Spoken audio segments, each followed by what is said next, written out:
Bonjour tout le monde, bonne année tout le monde également. Donc on est le 2 janvier, nous sommes lundi, on a une map principalement dans le rouge mais avec de belles performances pour quelques altcoins qui d'ailleurs entraînent l'altcoin dominant sur une légère hausse en ce début de semaine. Regardez, on revient tester la ligne de coup suite à la cassure baissière des altcoins par rapport au Bitcoin. Si je zoome un petit peu, que je mets la neckline avec cette ligne pointillée, vous observez donc cette ligne de coup qui est prête à venir être retestée. Est-ce qu'on va bien sûr la casser par le haut ou est-ce qu'on va finalement poursuivre cette tendance baissière? Eh bien, en termes de probabilité, on a plus de chances d'avoir des altcoins qui continuent leur chute par rapport au Bitcoin, je précise, pas forcément par rapport au dollar. Voilà, c'est une affaire à suivre. Je voulais vous montrer rapidement de ça, même si ça sera le sujet complètement de l'émission de demain où on parlera uniquement des altcoins. Mais puisque nous sommes lundi, nous allons parler du Bitcoin et il y a des choses long terme intéressantes à dire puisqu'on a eu la clôture annuelle finalement, donc avant-hier. On a terminé une année. Il n'y en a pas eu beaucoup finalement des années sur le Bitcoin. Regardez, si je transforme mon graphique en bougie annuelle, vous observez que c'est très difficile de tirer quelconque conclusion sur ce graphique assez pauvre. Il va falloir probablement attendre quelques décennies supplémentaires pour pouvoir faire une analyse dessus. Donc on va prendre cette clôture annuelle sur une analyse de bougie 3 mois, tout simplement. Donc vous allez comprendre un petit peu ça. Sur le 3 mois, il y a quelque chose de très intéressant à constater. On va regarder ça, ensuite on ira voir un peu la carte et la map des liquidités, et on vérifiera ensuite le nombre de wallets donc, qui possèdent plus qu'un Bitcoin, si c'est en augmentation, en diminution, pareil pour 10, pareil pour 100, pareil pour 1000, ce qui va nous permettre de tirer quelques conclusions intéressante de tout ça, et on terminera par une analyse graphique du Bitcoin notamment en daily, pour ensuite zoomer en 4 heures, voir ce qui se passe en ce moment. Léger pump cette nuit, donc le Bitcoin a pris $200 depuis 2 heures du matin, donc oui c'est peu, très peu, mais bon on s'ennuyait tellement depuis quelques semaines que ça fait du bien de voir un petit mouvement s'opérer, que ce soit à la hausse ou à la baisse. Et on terminera par du plus court terme, du 4 heures, pour essayer de voir si un trade pourrait être initié sur les prix actuels, ou si peut-être il faudrait mettre un ordre plus haut ou plus bas en fonction de ce que l'on a à l'écran. Vous le savez, les lundis, on essaye de vraiment de lancer des trades ensemble. Je vous montre tout ce qu'il faut pour trader, à savoir le stop loss, le take profit, etc. En fonction de ce que j'imagine, on en fait plusieurs ensemble sur la chaîne, des faux trades que je ne lance pas dans la vraie vie. Et on essaye de voir un peu les performances qui s'opèrent. On essaye d'avoir un risk management intéressant. Bref, je vous en dis pas plus, vous verrez. Moi, je vous passe l'introduction, je vous dis à tout de suite.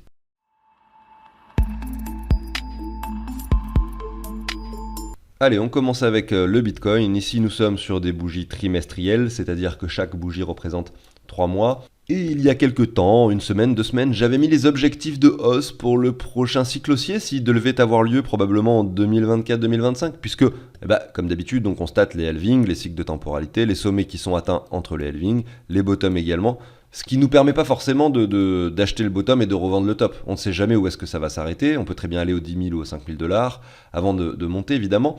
Donc ça ne permet pas d'identifier les tops et les bottoms, ça permet effectivement en termes de temporalité, donc au mois près ou sur 2-3 mois près, de savoir effectivement si c'est plutôt un moment intéressant sur le long terme pour vendre ou le moment pour acheter. Donc là, sur du très long terme, on le voit, c'est plutôt un moment intéressant pour acheter, on va en parler après. Et ces objectifs que j'ai positionnés il y a quelques semaines, je vais vous montrer comment est-ce que je les ai définis. J'ai positionné un Fibo comme ceci, j'ai spéculé sur le fait que le bottom ait déjà été atteint, et ça nous donne comme objectif de hausse pour un probable prochain cycle, avec 81 000 dollars dans un premier temps, 96 000 dans un second temps, 122 000 pour le troisième objectif, 187 000 pour le quatrième. On pourrait se mettre des objectifs plus hauts, mais plus on monte, moins il est probable que ça arrive. Effectivement, on est plutôt sur, on l'a vu sur du long terme, un Bitcoin qui, lors des premiers cycles, venait casser ces 423,6. Lors des cycles suivants, faisait des niveaux moins importants. Là, je ne vais pas vous refaire l'exemple, mais on voit qu'il est de moins en moins volatile et donc qu'il monte de moins en moins haut. Donc, d'après l'historique du Bitcoin, le plus probable serait éventuellement entre les 96 000 et les 122 000 dollars. Pour le prix du Bitcoin dans un prochain cycle haussier. Je vais enlever ça, voilà, c'était simplement pour vous montrer ces 4 objectifs que j'avais positionnés il y a quelques semaines, et ces 4 objectifs, je vais les laisser sur TradingView, parce que ça, les graphiques que vous avez à l'écran sont sauvegardés. Vous pouvez même d'ailleurs sur TradingView, si vous ne saviez pas, bloquer les éléments, vous voyez, mais je vais le faire, je bloque mes rectangles, ils ne peuvent plus être bougés, même si sans faire exprès avec la souris, je glisse dessus, eh bien, ils ne bougeront pas, ils sont complètement bloqués. Et on verra dans 1 an et demi si le Bitcoin atteint ces niveaux de prix. En attendant, ce que je voulais vous montrer sur le graphique avec cette analyse 3 mois, c'était plutôt le bottom et non pas les tops, effectivement, qu'on avait déjà spéculé ensemble. Notamment voir si peut-être, est-ce que lors de ce dernier trimestre, donc 2022, le bottom a été atteint. Et pour ça, il y a quelque chose d'intéressant que j'ai observé en 3 mois, c'est simplement donc si je prends le halving ici de 2016 et le halving de 2020, et on va compter le nombre de trimestres qu'il y a eu entre les bottoms et les halvings suivants, pour savoir où se trouvaient exactement les bottoms. Donc ici, on avait le halving de 2016, on prend le bottom, donc ici, qui avait eu lieu finalement en janvier 2015, et on a 6 trimestres, simplement, qui se sont écoulés. Si on fait le même travail, du coup, pour 2020, le halving de 2020 et le bottom qui a eu lieu donc en 2018, on a également 6 trimestres. Et donc le halving finalement de 2024, je vais essayer de vous montrer, de voir exactement pour quand est spéculé le halving du Bitcoin, histoire d'être sûr de ne pas vous dire de bêtises en termes de trimestre. Et le premier lien que je trouve, c'est Binance Academy. On voit 459 jours, hop, et 20 heures. Donc 459 jours, j'ai marqué sur Google quel jour on sera dans 459 jours. Il me met le vendredi 5 avril 2024. Donc jusque-là, tout est clair. Je retourne sur mon graphique. Et c'est pour ça que j'ai positionné donc ma ligne donc de trimestre de halving 2024 spéculée au mois d'avril. Mais ça peut changer en fonction du temps de résolution des blocs, etc. Mais ça donne une idée à peu près. Je veux dire, à quelques jours près, normalement, peut-être à 2 semaines près, ça devrait être sur cette date. Et donc là, si on regarde le halving spéculé de 2024 et qu'on soustrait 6 trimestres, comme finalement les 2 fois d'avant, eh bien on arrive sur finalement le trimestre, le dernier de 2022. Celui où, pour l'instant, je dis bien pour l'instant, le bottom du Bitcoin a été atteint à 15 400 $. Maintenant, est-ce que cette fois-ci, nous allons refaire comme les 2 fois précédentes, à savoir un bottom 6 trimestres avant le halving suivant? Peut-être pas. Mais en tout cas, ça nous laisse un élément supplémentaire que je trouve suffisamment pertinent pour vraiment me dire que c'est intéressant d'acheter sur les prix actuels du Bitcoin. Voilà. Mais après tout, j'en sais rien du tout, et effectivement, c'est à chacun de prendre ses décisions.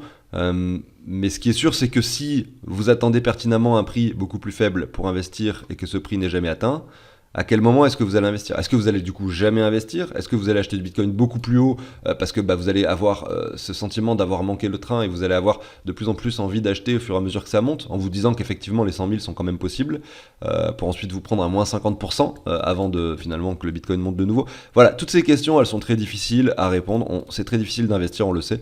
Donc le fonctionnement par palier est pertinent. Et c'est pas parce que on analyse comme ça des trimestres, etc., où on a l'impression de spot, d'identifier clairement des bottoms, qu'en fait c'est simple. Non, même en voyant ça, même en ayant ce genre d'éléments à l'écran, c'est très compliqué. Parce que le Bitcoin peut vite perdre 50% de sa valeur en quelques jours, effectivement. Donc ça, c'est toujours à prendre en compte. On enchaîne rapidement avec la map des liquidations. On voit que c'est toujours pareil. Au sud, il y a beaucoup de grosses mèches, en fait, beaucoup de liquidités à venir chercher sur un espace de prix très court. Donc, par exemple, entre les 14 et les 16 000, on a une zone très intéressante à venir chercher. Donc, un Bitcoin qui chute au 13 800, ça, c'est quelque chose de fort possible. Et d'ailleurs, j'en profite d'être sur un graphique trimestriel pour vous montrer qu'on a eu une clôture trimestrielle pile poil sur ce niveau des 13 800 $. Donc vraiment, c'est quelque chose qui peut arriver. Malgré tout, attendre ce prix-là pour investir, ça reste également risqué. Le risque de rater le train, toujours, ça je le rappelle. Mais en termes de cumul, il y a également énormément d'argent à venir chercher au nord. Et cet argent au nord, il se situe principalement entre les 23 et les 27. Donc c'est-à-dire que si on a un Bitcoin qui commence, vous voyez avoir par exemple quelques bougies vertes qui s'opèrent avec une cassure ici des 18 000, un retour sur les 21, etc., il y a quand même également une chance assez importante pour que ça continue, que la tendance continue finalement sur une perspective de hausse jusqu'aux 28 000, puisque c'est là où on a ces grosses bougies, ces grosses mèches de liquidité à venir chercher. Donc sur le graphique, je retourne ici. Alors est-ce que j'ai un graphique? On va se mettre en weekly, tac, voilà, 28 000. Ça représente quoi 28 000? On va se mettre comme ça. Tac, 28 000, c'est ça qui est intéressant. C'est que à la fois, c'est une zone du coup, de résistance assez importante. Alors, j'aurais aimé la voir un petit peu plus haut ici, plutôt 29 000, parce que là, on vient pas toucher les mèches sur les 28 000. Mais bref, peu importe, on peut essayer d'imaginer cette sorte de rectangle qu'on peut positionner comme ça, qui est vraiment une zone de résistance importante. Donc, c'est ça, en termes de graphique et d'analyse graphique, c'est une résistance historique importante. Et sur les liquidités, c'est également une zone de liquidation importante. Donc voilà, ça c'est les deux niveaux vraiment pertinents, on va dire sur du moyen terme, 6 mois, 1 an. C'est dans un premier temps les 14 000, qui sont peut-être intéressants également en termes de liquidité, et les 28 000. Mais ce qu'il faut savoir, c'est qu'on peut très bien toucher les deux, c'est-à-dire dans 2 mois aller chercher les 14 000, pour 5-6 mois après aller chercher les 28 000. Tout est possible, hein. Ça serait probablement le cas de figure le plus intéressant pour les whales, c'est-à-dire les gros portefeuilles. Mais voilà, les whales ne choisissent pas non plus tout, et ça se passe pas toujours également comme ils le souhaitent. Si vous voulez comprendre pourquoi je dis ça, n'hésitez pas à aller voir l'émission que je vous mets ici en haut à droite, dans le petit i, hein, la fiche, où vous retrouverez une émission où je parle de liquidation, comment ça fonctionne la liquidation, et pourquoi est-ce que je parle de whale actuellement, parce que peut-être que vous ne comprenez pas du tout ce dont je parle. Et en fait, la question qui est intéressante à se poser, c'est comment est-ce que les whales peuvent faire pour qu'on aille chercher ces liquidations ? Et ben pour ça, il faudrait qu'elles arrivent à vendre, à mettre une pression vendeuse assez importante pour que le prix du Bitcoin descende jusqu'aux 15 500. À partir du moment où on vient toucher les 15 500, les liquidations en chaîne vont, quoi qu'il arrive, a priori, hein, parce que là en ce moment on est sur une période de temps où la liquidité est assez faible sur le marché. Il y a peu de gens qui sont là en train d'échanger du Bitcoin, beaucoup moins qu'il y a 2 ans. Donc il suffit de venir chercher les premiers stop loss pour pouvoir faire cet effet crescendo et ensuite aller chercher les 13 008. C'est pour ça que vous voyez des fois sur les graphiques des bougies qui s'accélèrent. Bon là, en 3 mois on va pas forcément le voir, mais des fois on voit qu'effectivement on a des grosses bougies rouges qui s'enchaînent avec des pics de liquidation, et ça c'est dû à cet effet crescendo qui s'opère, sur le fait qu'on touche des stop loss qui du coup procèdent à des ventes automatiques qui du coup font qu'on touche d'autres stop loss, etc., etc. Donc il faudrait qu'ils arrivent à pousser le prix en dessous des 15 006 pour pouvoir commencer cet effet crescendo. Et donc ce qui serait très intéressant, ce qui doit déjà exister d'ailleurs, mais c'est peut-être payant sur certains sites, et moi j'ai pas forcément les abonnements, c'est d'avoir finalement un graphique qui récupère les données de plusieurs plateformes et qui peut nous donner finalement, par rapport à tous les carnets d'ordre, donc à l'achat, à la vente, le montant qu'il faudrait effectivement pour que le Bitcoin finalement atteigne de façon durable le prix des 15 006, voire des 15 000, pour pouvoir effectivement activer cet effet crescendo. Et regarder la même chose au nord et voir ce qui pourrait être le plus intéressant pour les whales. Je sais bien sûr que ce genre d'indicateur, ce genre de graphique existe, mais là j'en ai pas à vous montrer sous la main. Ce que je peux vous montrer par exemple, c'est juste sur Binance par exemple, regardez ça, Bitcoin USDT. Donc là je suis sur une paire, sur une plateforme, donc ça représente pas le truc de façon globale, c'est simplement pour vous montrer comment ça marche. Ici sur Bitcoin USDT, pour que le prix par exemple aille en dessous des 15 000, il faudrait vendre 2372 bitcoins, ce qui représente 37 millions de dollars approximativement. Pour faire monter le prix aux 18 600, il faudrait acheter du bitcoin avec 32 millions de dollars approximativement. Donc là on voit directement, juste sur cet order book, le carnet d'ordre, que c'est plus facile de faire monter le bitcoin, enfin en gros il faut moins d'argent pour faire monter le bitcoin jusqu'aux 18 600 que pour le faire baisser aux 15 000. Alors que l'écart est plus important entre le prix actuel et... Donc ça veut dire que c'est plus facile pour un écart similaire de le faire monter que de le faire descendre. Maintenant, est-ce qu'il y a un intérêt pour les whales de le faire monter à 18 600, etc. Tout ça, c'est beaucoup plus complexe que juste ce que je viens d'expliquer ici. Mais c'est pour vous montrer, vous expliquer comment un petit peu cette histoire fonctionne. Voilà. Donc j'en ai fini avec ça. On va enchaîner maintenant avec la suite, à savoir les wallets. Et je vais commencer avec de simples observations. On peut voir que le nombre de portefeuilles qui possèdent plus que un bitcoin est en constante augmentation depuis le 5 juillet 2021. Donc depuis que nous avons touché ce petit bottom ici, donc là on avait touché les 64 000, on est revenu aux 29 000 grosso modo, et bien depuis ce moment-là, on a le nombre de portefeuilles qui possèdent un bitcoin qui est en constante augmentation. C'était très léger finalement jusqu'au 31 janvier 2022, donc c'était il y a un an, et depuis un an, ça s'accélère énormément. On arrive bientôt sur les 1 million de portefeuilles qui possèdent plus qu'un bitcoin. Ça veut dire quoi ? Ça veut simplement dire que plus le prix chute, et quand même plus il y a de personnes qui accumulent du bitcoin à hauteur de 1 bitcoin, mais ça montre bien sûr pas tous ceux qui en possèdent moins, et tous ceux qui possèdent de moins qu'un bitcoin, ça représente vraiment une masse de personnes énorme, probablement même la majorité en termes de volume d'argent, et en termes de nombre de personnes bien évidemment. Donc ceux qui possèdent plus qu'un bitcoin, pour moi, ça représente pas forcément la masse, ça vous l'avez compris. Et d'ailleurs, on le voit par rapport à la pertinence, même si ça a commencé à augmenter ici lorsque le Bitcoin était à 41 000, on voit que malgré que le fait que le Bitcoin continue de chuter, ça continue d'augmenter. Et c'est même de plus en plus exponentiel depuis qu'on a touché les 20 000 $.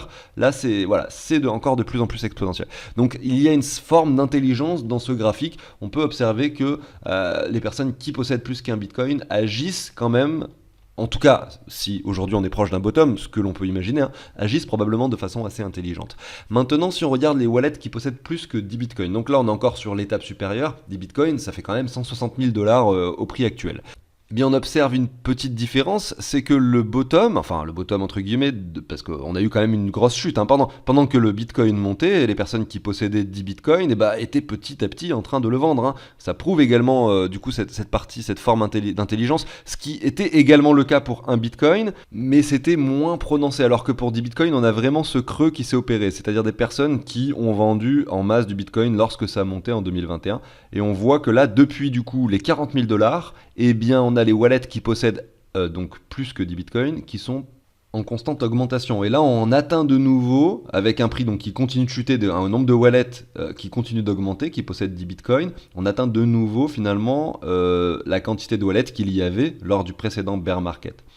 Donc après la partie du graphique précédente, ici en 2012, là on avait un bitcoin ici à 2 $, donc 10 bitcoins ça faisait 20 $. Voilà, c'est vraiment incomparable avec ce que l'on a maintenant. Et il y avait beaucoup moins de personnes qui connaissaient la blockchain, les cryptos, le bitcoin, etc.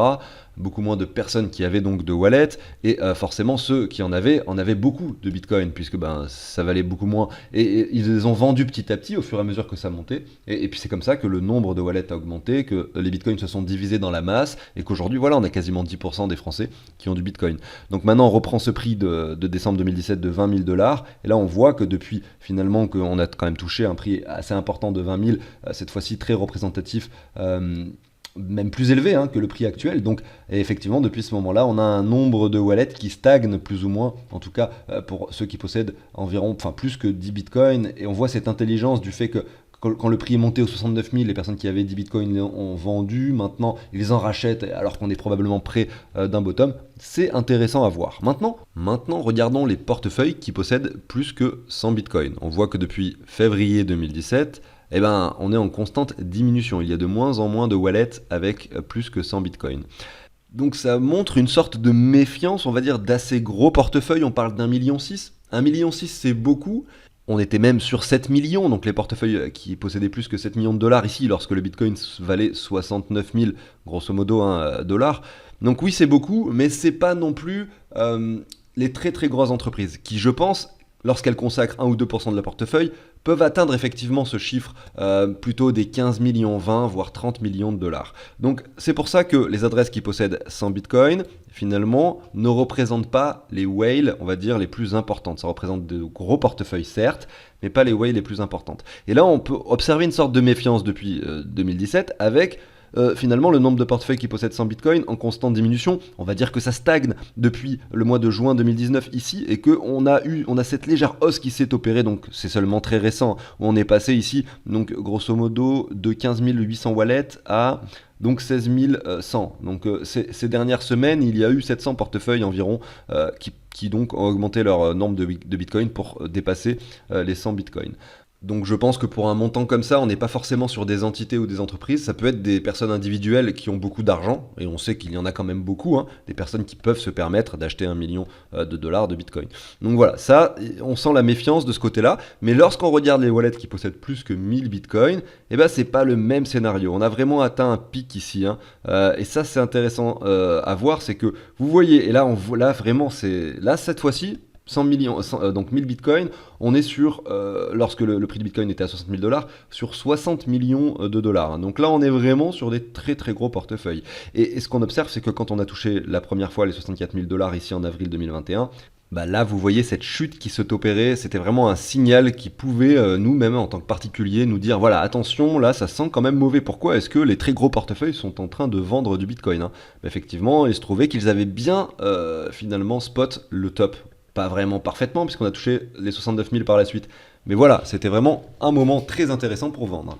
On voit que dans l'historique des choses, c'était pas si évident. On voit que là, on a eu le Bitcoin qui est donc passé de 600 à 20 000, mais que les wallets qui possédaient 1000 Bitcoins ont finalement commencé à vendre quand le Bitcoin était à 500, alors que par la suite, on a touché les 20 000. Il y avait ce manque de cohérence ici. Mais je pense que les personnes qui possédaient 1000 bitcoins à l'époque sont pas les mêmes que celles qui possèdent 1000 bitcoins maintenant, parce que le prix du coup était beaucoup plus faible et donc ça représentait beaucoup moins d'argent, et que on avait vu effectivement pendant le précédent bear market qu'il y a eu des ETF sur le bitcoin qui ont été ouverts, donc des produits à Wall Street qui ont été ouverts, etc., et que c'est devenu quelque chose que l'on pouvait trader, même pour les très gros investisseurs, beaucoup plus facile de trader le Bitcoin. Donc c'est à partir de ce moment-là, donc septembre, je regardais 2018, il faudrait regarder l'historique, hein. Je pense que c'est une date clé où il y a eu justement ce genre de choses, et on a le nombre de wallets qui possédaient 1000 Bitcoin qui n'a fait que d'augmenter à ce moment-là, jusqu'au sommet, hein, donc de mai 2021. Et pour conclure avec tout ça, je montre simplement ici que le Bitcoin, le nombre de wallets qui possèdent plus que 1000 Bitcoins est en constante diminution, qu'il n'y a aucun retournement en vue, et donc on peut voir que les whales, les très gros portefeuilles, ne sont pas prêts encore à renverser la tendance. C'est la raison pour laquelle le Bitcoin est en train de stagner en ce moment, qu'il n'y a pas de poussée vers le haut, qu'il n'y a pas de pump. Vraiment, le nombre de wallets fait que de chuter. Les whales ne sont pas encore prêtes à réinvestir dès maintenant dans le Bitcoin. Peut-être que le contexte est encore trop incertain, etc. C'est pas la même chose qu'on voit sur les gens qui possèdent 1 Bitcoin et 10 Bitcoin, on l'a vu juste avant. Là, au contraire, ça rachète, mais les whales, les gros portefeuilles ne sont pas encore prêtes pour cela. Et voilà, c'est pour ça qu'il va falloir suivre avec attention ce graphique, et on le regardera bien sûr sur la chaîne au fur et à mesure du temps. Allez, je continue cette émission avec le prix du Bitcoin. Toujours, encore et toujours, on est sur le Bitcoin aujourd'hui, vous l'avez compris. Ici, on est sur les 16 700 $. Je suis sur un graphique mensuel. On voit tout à l'heure que j'ai mis cette ligne de résistance ici au 28 000 qu'on peut remonter un petit peu plus haut pour aller chercher les mèches, vous voyez par ici. Donc en gros, on a un rectangle de résistance entre les 28 et les 30 000 $ au nord, donc voilà, et au sud, eh bien, vous voyez que ici, on a du coup les 13 008 et en dessous, on a cette zone, effectivement, où le Bitcoin a beaucoup été travaillé entre les 10 000, grosso modo, enfin, pardon, excusez-moi, entre les 13 008 grosso modo et les 10 000 $, qui est également probablement un très fort point de support, parce que c'est un chiffre psychologique rond assez pertinent. Maintenant, pour finir avec le weekly, on peut se mettre un Fibo qui récupère la hausse. On est venu chercher les 78,6. Maintenant, on a les 85,4 du coup au 13 003, un peu en dessous des 13 008, le chiffre qu'on évoquait avant, qui représente la clôture trimestrielle, on l'a vu d'ici de 2018, et également le sommet ici, regardez, de bear market que l'on a vécu précédemment. Voilà, donc c'est un niveau pertinent, et à la fois également pour les 85,4 qui sont un petit peu en dessous, au 13 300. Maintenant, est-ce qu'on va les atteindre? Rien de sûr, on a déjà pété quand même la zone de rechargement, faut pas l'oublier. On va zoomer maintenant sur le daily. J'ai laissé mes lignes pour voir les résistances et les supports très long terme, on va dire moyen long terme. Ici sur le daily, voilà, on va plutôt se concentrer sur la partie du graphique depuis mai 2022 où le sentiment était très négatif, et depuis la chute continue avec un sentiment qui remonte petit à petit, un RSI qui remonte également, une sorte de grosse divergence se dessine en weekly, donc quand même beaucoup de choses intéressantes. D'ailleurs, je vais peut-être pas vous montrer le RSI, qui est un peu moins pertinent en daily, et là je suis un peu trop dézoomé pour en faire l'analyse. Donc je vais rester du coup uniquement sur le graphique, voilà, comme ça. On a un canal assez intéressant qu'on peut se dessiner comme ça, qui, regardez, vient reprendre les différentes clôtures. Je peux mettre en ligne pour que vous puissiez observer ces clôtures. Donc ce canal, c'est un canal qui se compresse petit à petit, c'est-à-dire que les lignes se rapprochent l'une de l'autre, et qu'à un moment donné, forcément, on va casser soit par le haut, soit par le bas ce canal. Par toute logique, c'est inévitable, vu que les lignes ne sont pas parallèles. Et forcément, au moment où ça va casser, ça risque d'être assez puissant, assez violent. On risque d'avoir une volatilité accrue, voilà. Mais on voit que le support de ce canal que j'ai tracé, finalement, si jamais il est atteint le 9 février, donc dans seulement un mois, eh bien on aurait une troisième touchette finalement du cours ici sur un point de confluence pertinent, donc du support des 13 800 historiques et finalement du bas du canal. Donc là, si on vient chercher les 13 800, on a encore un élément supplémentaire qui nous dit, voilà, ça peut être intéressant de mettre un ordre ici, de mettre un ordre d'achat sur le Bitcoin. Ça veut quand même pas dire qu'on va l'atteindre. Peut-être que là, finalement, ce canal sera cassé dans les 2 semaines qui viennent, et qu'en fait, ce scénario dont je viens de discuter n'arrivera jamais. Mais en tout cas, la volatilité du Bitcoin risque d'augmenter drastiquement lorsqu'on casse ce canal par le haut ou par le bas. Si c'est par le haut, derrière, vous avez les différents niveaux supérieurs, notamment, pourquoi pas, jusqu'aux 30 000 $, avec bien avant, évidemment, des niveaux à casser, notamment celui donc des 21 000 qui représente ce sommet, et ensuite des 24 000 qui représentent celui-ci. Voilà pour l'analyse du coup daily. On va maintenant jeter un œil au court terme, c'est-à-dire le 4 heures, notamment en zoomant sur cette partie-là. Comment je fais ça? Je me mets simplement ici en 4 heures, hop, et je regarde ce qui s'est passé donc dans la petite partie que j'ai encerclée juste avant. On voit que là on a un range qui s'opère, du coup si on se positionne ici entre les 18 300 pardon, et ici plus bas les 15 700. Et j'ai mis en orange les deux lignes qui représentaient le canal de tout à l'heure qu'on voyait en daily, qui du coup sont un point à la fois de résistance par le haut, un point de support par le bas. Donc c'est certes le bas du range, cette ligne blanche que je viens de tracer, mais si on la casse, pourquoi pas venir chercher ici, donc en dessous, pour aller chercher ce niveau beaucoup plus pertinent en daily, en tout cas ce niveau de support. Voilà. Donc c'est toujours un bien quand on zoome à chaque fois sur les graphiques, qu'on va voir des time frames, c'est-à-dire des échelles de temps de plus en plus courtes, de garder finalement les éléments d'analyse que l'on avait au préalable pour conserver finalement cette vision et se dire que voilà, cette possibilité que, même si là on établit un range en 4 heures, cette possibilité que en fait le cours par exemple, admettons ici le 23 janvier vient par ici, pourrait se stopper en fait sur cette ligne là sans forcément atteindre celle-ci parce qu'il y a ce point de résistance au préalable. Donc là en partie trading, vous le savez, les lundis j'aime bien essayer d'initier un trade avec vous. On voit qu'on est vraiment au milieu du range, donc c'est pas le moment idéal pour trader, et c'est le cas depuis 2 semaines et demie, 3 semaines, donc ça fait 3 semaines que je vous dis la même chose, c'est pas le moment idéal, mais effectivement c'est toujours le même cas de figure. Et regardez, je vous montre les 2 trades précédents qu'on a pris ensemble. Le premier était gagnant, il était même très très propre avec un risque reward ici de... alors je vais essayer de regarder ça, voilà, de 3. Le deuxième c'était un risque reward de 2 mais il a été perdu. La globalité de ces 2 trades forcément est gagnante puisque là on a gagné 3 fois plus que ce qu'on a investi pour perdre ici, du coup une seule fois. Ce que je veux dire c'est par exemple si on met 10 $, on gagne ce trade, on gagne 30 du coup parce qu'il y a un risque reward de 3, et celui-ci, si on met 10 $, on en perd 10, donc c'est à dire que dans la somme des deux, on aurait, sur ces 2 trades, gagné 20 $. Mais bref, c'est accumulé avec de nombreux autres trades, pour essayer ensuite de faire une sorte de global positif. Mais bien sûr, c'est fictif tout ça, je le fais pour m'amuser avec vous, essayer de voir un petit peu de comment est-ce qu'on peut analyser, trader, puisqu'on est sur un marché tellement ennuyant que je trouve assez intéressant d'expérimenter mon trading, ou du moins d'améliorer mon trading en faisant ça de façon fictive avec vous, et en même temps en vous montrant rapidement, notamment pour les personnes qui connaissent pas du tout comment ça marche, etc. On va utiliser une plateforme par la suite, et je vais faire des vrais, enfin je sais pas si je ferai des vrais trades ou pas avec vous, mais je vous montrerai en tout cas comment ça marche sur les plateformes, comment est-ce que vous pouvez faire ça, et avec également un petit tableau, un outil que je vous partage. Mais voilà, ça, je vais l'intégrer petit à petit dans mes émissions au fur et à mesure du temps, vous comprendrez. En tout cas, là, on est au milieu du range. Regarde, si je prends simplement cette hauteur, je vois que le milieu, c'est précisément les 16 800, on est aux 16 700. Moi, ce que j'aimerais bien, c'est essayer de vendre sur la partie un peu plus haute, essayer d'acheter sur la partie un peu plus basse. Peut-être que mon trade sera perdant et qu'en fait, on va casser le range par le haut, mais à un moment donné, voilà, un range, il est fait pour, a priori, durer. Maintenant, s'il se casse, tant mieux pour nous, ça voudra dire que même si on perd notre trade, nos autres investissements que l'on a actuellement dans les cryptos se portera plutôt bien. Voilà, c'est pour ça que consacrer de l'argent au trading c'est cool, mais faites-le avec une petite somme, plus pour vous amuser parce que c'est quelque chose de très difficile à faire, et plus également pour vous former, pourquoi pas. Ceci étant dit, j'arrive sur la fin de l'émission, j'espère que ça vous a plu. Si c'est le cas, pensez à l'abonnement, au like. Moi je vous souhaite une excellente journée, une excellente semaine. Je vous retrouve demain sur la chaîne. Ciao tout le monde.